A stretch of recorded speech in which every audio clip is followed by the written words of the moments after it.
asking from these holy nights that as people are celebrating the life, the birth and the times of Sayyidina Isa that people of realities, people of ishq celebrate that life, that love, that reality, that teaching all the time.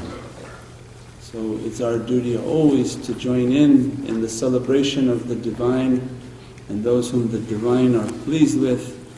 Best of example are within the Prophets, the ahlul bayt, the family of the Prophets, the ashab al-kiram, the companions and those who accompanied all the Prophets, and from there awliya Allah, pious servants of the Divine Presence. And they are the best of examples for us. From one understanding Mawlana Shaykh's teaching that Sayyidina Maryam and they teach us about ourselves. The Sayyidina Maryam was a child that was vouchsafed from her birth by her mother to Sayyidina Zakariya. We're not going to go into that whole event, but an important reality of that event that Sayyidina Maryam was given as a gift from her mother that, Ya Rabbi, whatever is within my belly of this child, I'm asking to give it as a gift in your way, to be of service in your way. And a wonderful daughter was born, and she gave that gift to Sayyidina Zakariya, a Prophet of Allah who was in charge of raising that child. Because of the conditions and the temple only being men, she was locked away where no one had access except Sayyidina Zakariya who was responsible for bringing her food and taking care of all her needs, whatever she was in need of. He was the one who was in charge of watching over her. And Allah describes, these are long lives, so these are just small captions for us, that a Prophet of God Sayyidina Zakariya all his life praying and praying for awlad, praying for a child to inherit his reality, inherit his secrets, and asking Allah all the way to his old age that, Ya Rabbi, grant me a pious child that will inherit from this secret, from my tradition, from my reality, so that I may convey that and this lineage that you have bestowed upon us to continue. And that his main dua, and then given the responsibility to raise Sayyidina Maryam and then Allah describes something important in Sayyidina Zakariya's life that he comes in to the niche as she's a little bit older in life, and every time he comes in to the area where she's living, there's a sustenance there. There's food that are not from the seasons and food that nobody brought yet. And he's witnessing time after time that this child, this lady peace be and blessings be upon her, that Allah raise her to infinite heights of realities. Allah describes Sayyidina Maryam that we have chose her above all women in creation, chose her for a very special gift that Allah wants to bestow upon her. And Sayyidina Zakariya is coming into that niche, a Prophet of God, and seeing that there's sustenance miraculously appearing here. One, for him to realize that above every knower there's a knower, and to be tested in humility, because Allah loves humility and humbleness, and Allah is displeased with pride and arrogance. And teaching at that time where the value and the worth of women was at a very low reality at that time. And for a Nabi, for a Prophet of God, asking and coming and seeing that this female has sustenance coming into her niche. And immediately his heart opened and made his prayer in that niche. He sees this miracle, the humility within his heart, the humbleness within his heart, realizes that I've been asking, but the secret is being bestowed upon her. Immediately in that niche he begins to make his dua. Instantly Sayyidina Jibreel alayhi salam, immediately Sayyidina Jibreel alayhi salam appears and says, your dua was accepted. That awliyaullah take these stories and they begin to teach us that a path of humility, and that you don't know where the secret is going to lie. One is that reality opened within his heart, his dua was accepted, he witnessed that miracle, and that it came to a woman while he is the standing authority and he is a prophet of the Divine Presence. His station and reality cannot be matched. But Allah the Divine can give the gift to whomever He pleases. He's not restricted, His hands are not tied, the Divine Presence. But that gift was important for what was going to come later. He witnessed the reality, he made a dua and his dua was accepted by the reality. Now he's held accountable for that reality, because later in life she's going to be tested. And as she's tested in her life, Divine, you're going to have a child, is now coming to her saying, you're going to have a child. And how am I going to have a child when no one has touched me? And Divine says, it's merely going to be. When we order it to be, kum fayakun. What I want to happen will happen and you will be with child.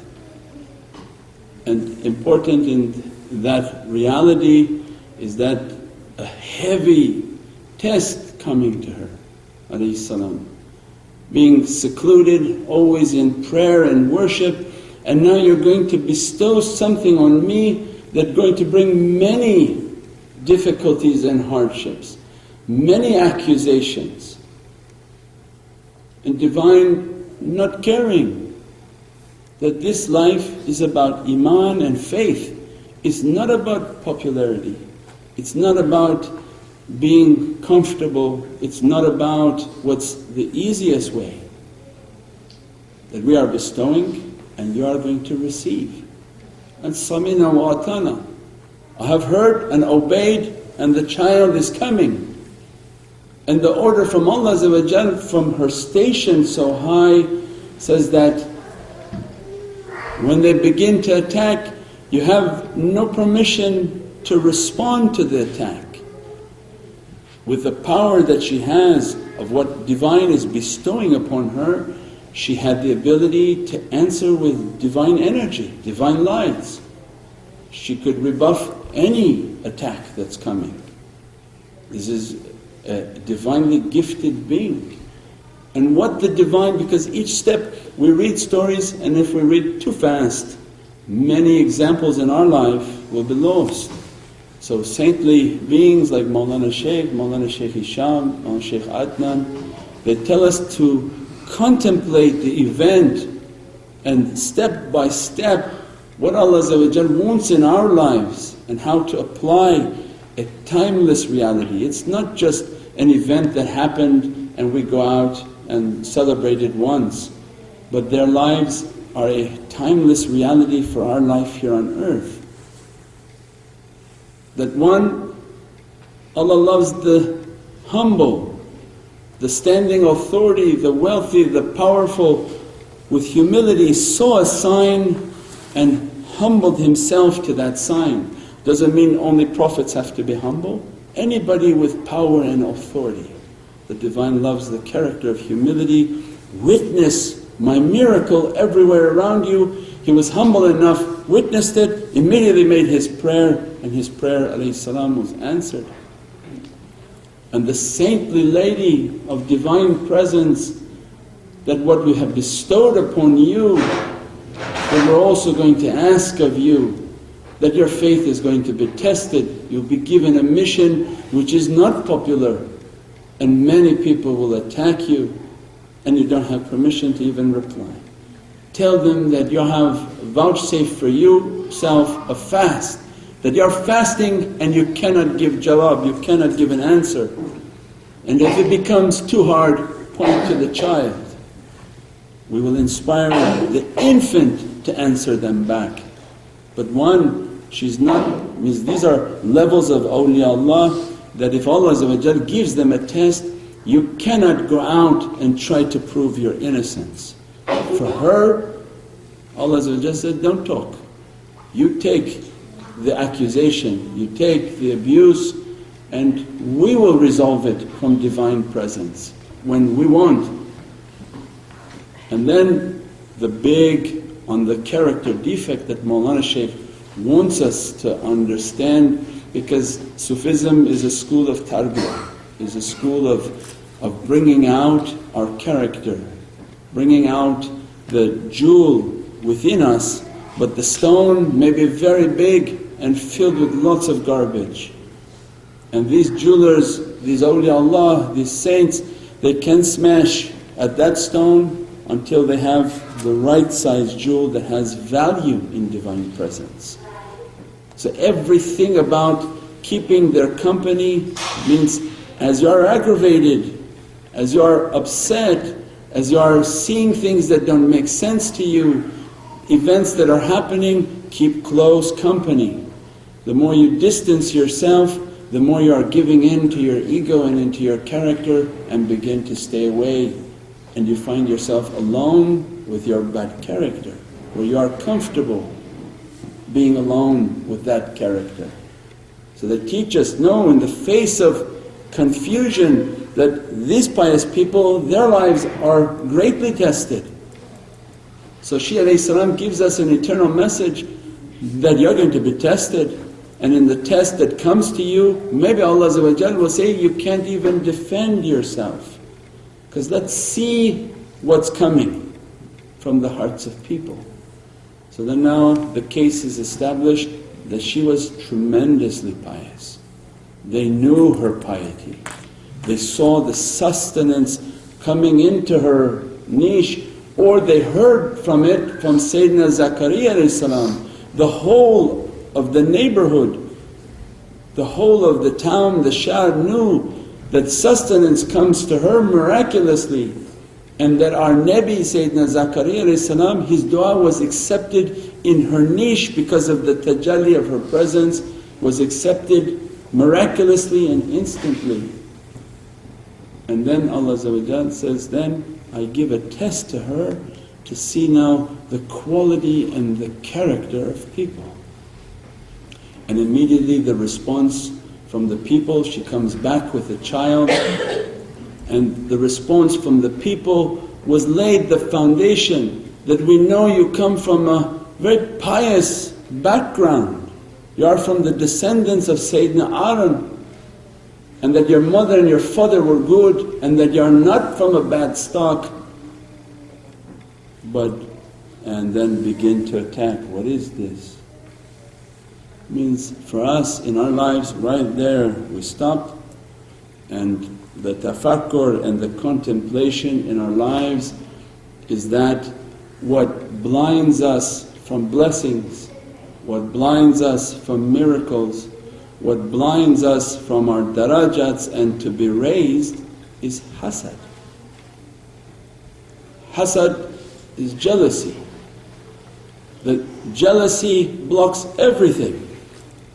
Jealousy, the character of jealousy, and we sent out an article from big shaykhs and Mawlana Shaykh's teaching that the character of jealousy is they want to show that is the character of jealousy.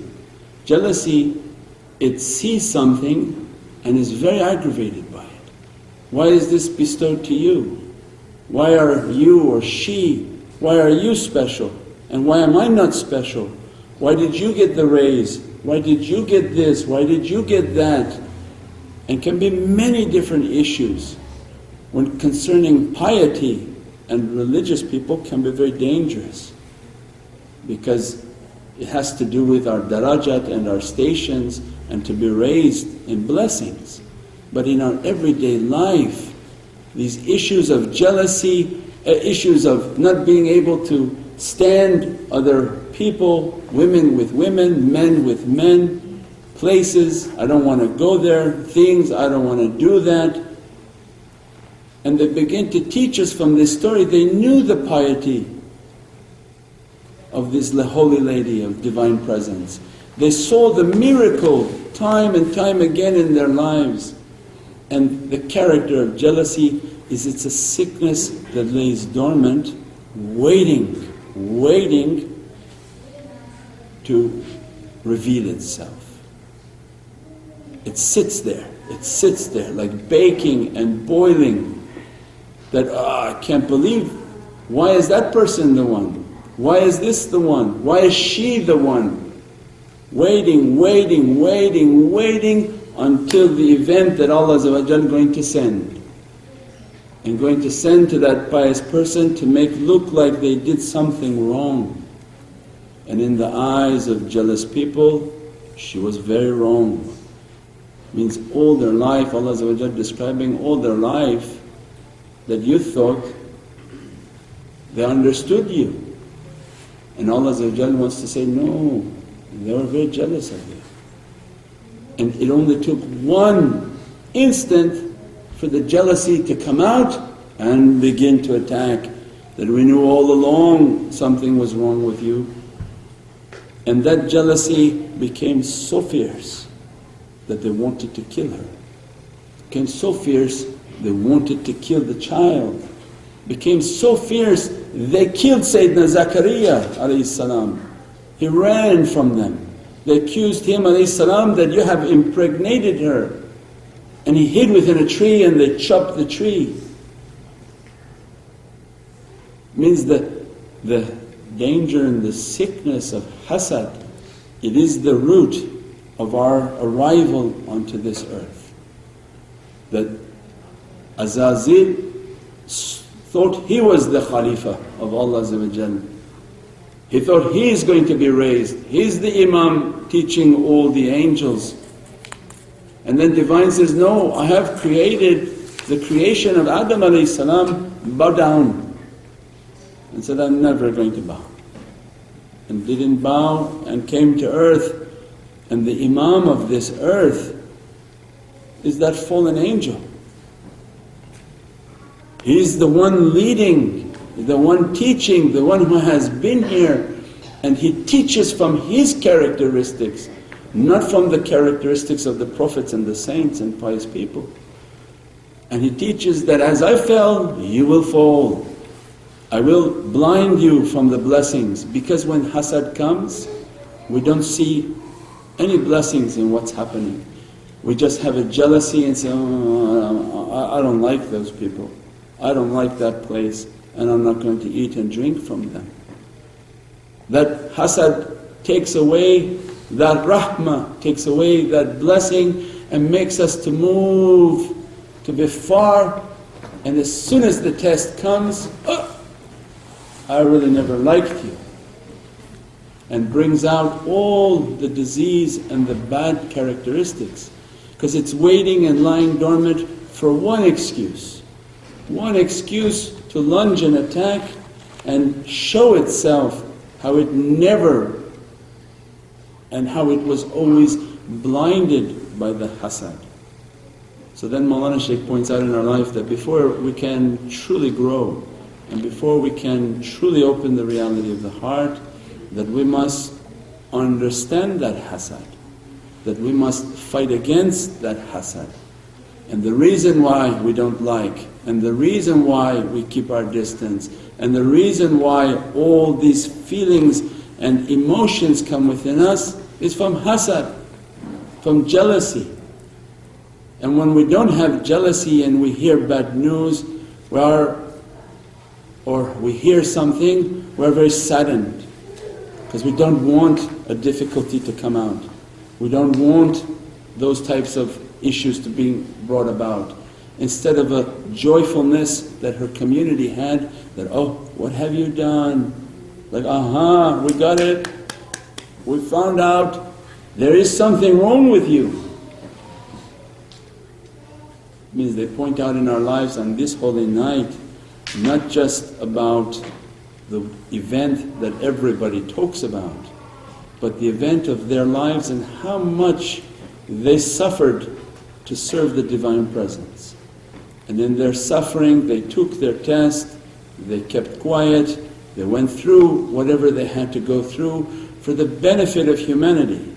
And that humanity would see and learn, and awliyaullah would come into our lives and teach us that biggest danger in our characters is jealousy. And jealousy blinds us from everything. It closes the ears, we don't want to hear no more. Closes the eyes, I'm not seeing the miracle and I'm not seeing the blessings. And begins to distance the heart until the person pulls and withdraws, until they're able to lunge and attack. And as soon as they open their mouth, they attack and say, I never liked this, I never liked that, I never liked that. And these are all the sicknesses of jealousy. Because if it was true and sincere love, none of that would come out. That you would go down with the ship, not find a way to save yourself and say, oh, I'm the clever one, I knew all along. The Prophet ﷺ described that if you find something wrong, give 70 examples and 70 dalil to yourself that I must be wrong. That this is a pious person. They did this to the wife of Sayyidina Muhammad ﷺ.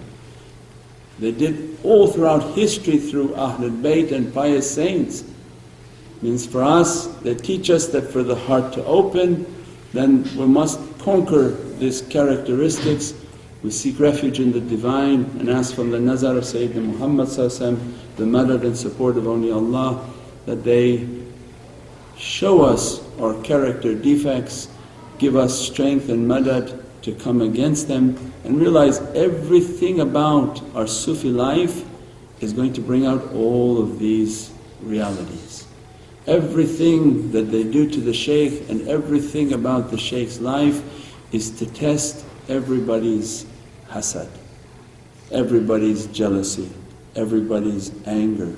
That's why they elect a leader and make a group to follow. Not the superiority of the leader should be nothing, should be no one, should be humble. But the fact of leadership and how people treat and act and respond, then the whole room can be tested by jealousy. The whole room can be tested by envy and pride. We said before that and these are the masters of this reality, they teach us how to do it. They said that if in the whole room serve tea and bring everybody a styrofoam cup, and for the Shaykh bring a very nice cup, nice. Some Shaykhs have very fancy cups, and walk all the way down the middle of the room and put that cup in front. Not because the Shaykh needs a nice fancy cup, doesn't even have one at home. You know, the one with the kids' paintings on them. But we're in need. We are in need in the school to be tested. Otherwise, if you're in a school and you're never being tested, I would withdraw right away and find a school that you are being tested. So then the test comes into your heart, why he has a special cup? Why my cup is like this? How come I have to have it in that? And look at that cup he's got. Or look at his plate of food, they bring a big plate of food and everybody hungry looking, oh look at that food. And these are big stories. In old times Sayyidina Abdul Qadir al-Jailani Qaddasallahu Sirruhu would sit all the students and they would bring a big lamb and he would Bismillah and start eating. Don't care how hungry you are, you just keep watching. You keep watching, he's eating and then tells one of the other, come, join me. And then that one begins to eat. And everybody's whispering in their heart that, who the heck is this? Who's he to eat while we're all sitting here hungry? Many leave. Because these are powerful awliyaullah, they are now witnessing the heart. They want to make an event and begin to witness the heart. Say, oh look how everybody complaining that he's eating first. And then call certain people, come, you, sit. And then everybody go crazy. Why he chose him? I'm better than him. Why did he choose him to sit at the table?